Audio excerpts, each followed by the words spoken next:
The cosmetic industry is an over $400 billion industry, selling an array of products such as hair care, skincare, makeup, which makeup can include foundations, concealers, primers, eyeshadows, and the list goes on and on and on, and gets a lot more complicated.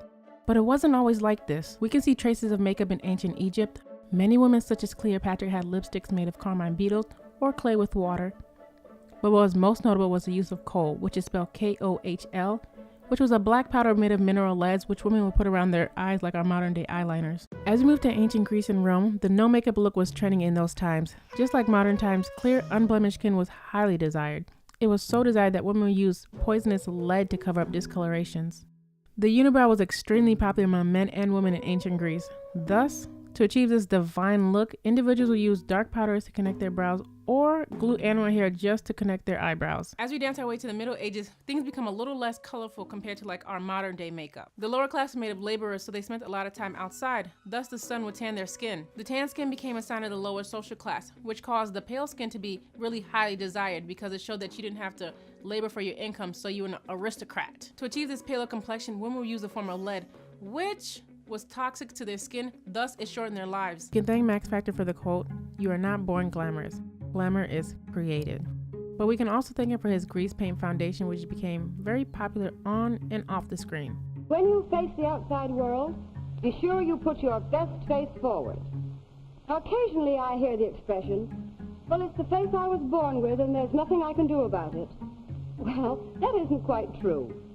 Any girl can do a lot to get the most out of her looks. As time continues, we see companies pop up such as Revlon, Maybelline, and much, much more. Which brings us to now, where consumers spend hundreds and even thousands of dollars monthly on new products that seem to come out monthly, if not daily. Trying to keep up with the latest and greatest, an average of $8 per day is spent on a woman's face. If we do the math, that's $2,920. That's almost $3,000 a year. Consumers spend hours getting ready for events. Figured, why not just get glam together? This process usually takes me about 45 minutes. There are videos on YouTube teaching you how to be confident without makeup, which makes you wonder, where do we find our identity?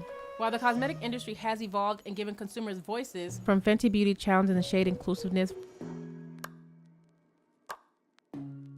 to those with disabilities using makeup as a way to uproot the walls that dare to stand in their ways. Jessica refused to let her disability become a disheartening disadvantage. I still want to challenge us further. I'm not saying that makeup is bad, or you should go out and throw every single piece of makeup that you ever purchased. I do think that we can be more mindful though. Mindful of the products that we buy and how we value them. Are we just buying just to say that we have it? Or are we buying because we actually need something or it's a necessity? Or are we just buying just to say that we just have it when you have the same eyeshadow palette or a contour palette that can do the same exact thing, begging for your attention? But most importantly, are we enjoying the artistry and the creativity that comes with makeup? Or are we just resting our identities in the products themselves? Today, I'm gonna put my money where my mouth is and I'm gonna declutter my makeup. This is all my makeup. I know it's a crap ton, but we're gonna get through all of it. Let's start off with the base products. This Becca primer, I love it. I use it all the time when I do wear my makeup, so I'm definitely gonna keep this. This NYX primer, I've used it one time and I absolutely hate it, so I'm definitely gonna see if somebody else can use it. This NYX Honeydew primer, in theory, I thought I would like it, but I actually just don't know how to use it properly, and I'm not gonna waste my time, so I think it's gonna be better for somebody else to take it. The Fenty foundation, I really love it. It's super nice on my skin tone, even though it looks lighter, but it's pretty nice, so I'm definitely gonna keep this. This Lancome foundation has super nice coverage, so I'm definitely gonna be keeping this. This NYX Total Drop foundation, it has really nice coverage and it has a nice application, but I can't justify keeping it because I don't reach for it, so I'm definitely gonna throw this away. These NYX Gotcha Covered concealers, I really used to love it, but I could never figure out my shade and I just don't reach for it, so I'm not gonna be keeping it. The LA Girl Pro concealers, I really love the consistency of them, but I don't really reach for them anymore, so I'm definitely gonna be throwing away the one that's open and then giving out the two that are not open. This MAC concealer is old as dirt, so I'm definitely just gonna be throwing this away. The NYX HD concealer has really nice coverage, but I just don't reach for it, so I'm just gonna be throwing this away. These Makeup Revolution concealers, they're my favorite, so I'm definitely going to be keeping them just because I like the coverage and I reach for them every single time I do my makeup. This ABH contour palette I use every single time that I do my makeup, so I'm definitely going to be keeping this. This Black Opal powder was a big disappointment, so I'm going to be giving this to somebody else. The Sacha Buttercup powder is my favorite, so I'm going to be keeping this. This is my lineup for my base products. These are my eyeshadows. This Morphe palette I never reached for, so I'm going to be giving this away to somebody else. This Carly Bible palette I really thought I was going to like when I initially bought it, but I never liked it and one of the things broke, so I'll be giving this to somebody else. This Huda Beauty Eccentric palette, I bought it just for the yellow, but I ended up never using it and I don't see myself using any of those colors, so I'll be giving it to somebody else. This Makeup Forever single eyeshadow, I don't remember the name, but I'm definitely going to be keeping this because I reach for this every single time I do my makeup. This Natasha Denona palette, it's new in my collection, so I'm definitely going to be keeping this so I can play around with it. This Lorac Pro palette is the first palette I ever bought, so I'm definitely going to keep this because this is like the base palette that I use every time I do my makeup. This collaboration with Jaclyn Hill and Morphe, I love this palette so much, so I'm definitely going to be keeping this. This NYX Jumbo Pencil, I don't really understand how to use it, so I'm going to be giving this away to somebody else. And I'm going to be keeping the next three things. Just to conclude, this is all I'm keeping. My ABH Glow Kit is the only highlight palette I have, so I'm definitely going to be keeping this.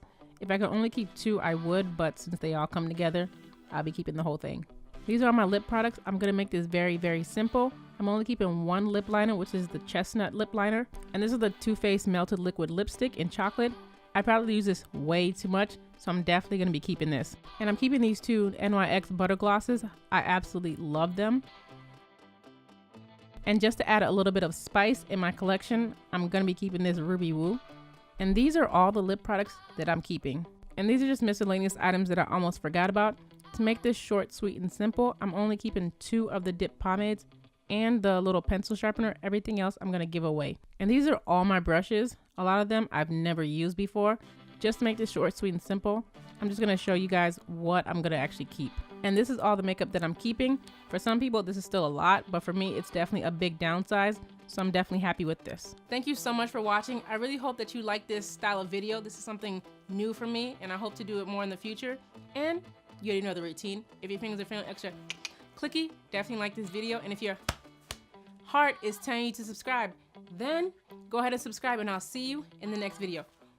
Thank you again.